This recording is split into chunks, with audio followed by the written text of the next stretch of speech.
కూడా మీకు మాట ఇస్తున్నా, హనుమంతన్నకు చేతులు చేసి చెప్పిన దానం నాగేందర్ 1,00,000 మెజార్టీతో మీరు గెలిపించండి.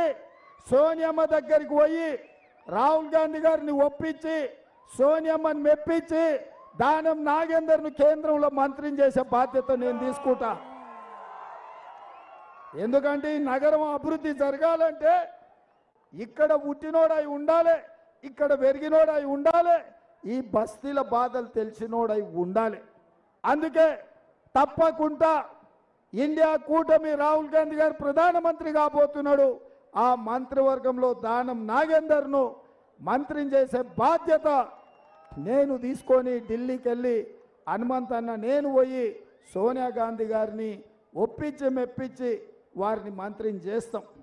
ఇవాళ మీరు సరే ఒక రకంగా బీజేపీల కథ అట్లుంటే నిన్న మొన్న వాళ్ళు బీజేపీ వాళ్ళు చెప్తున్నాడు మోడీ గ్యారెంటీ అని.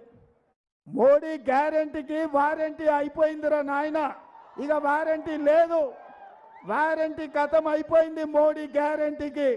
ఎందుకంటే సంవత్సరానికి 2 కోట్ల ఉద్యోగాలు ఇస్తా అన్నాడు, 10 ఏళ్లలో 20 కోట్ల ఉద్యోగాలు ఇవ్వాలి, కానీ ఒక్క ఉద్యోగం కూడా ఇవ్వలే. ఇవాళ ప్రపంచంలోనే అత్యధికంగా నిరుద్యోగ సమస్య ఉన్నది భారతదేశంలోనే. ఇదే కాదు ప్రపంచంలో 125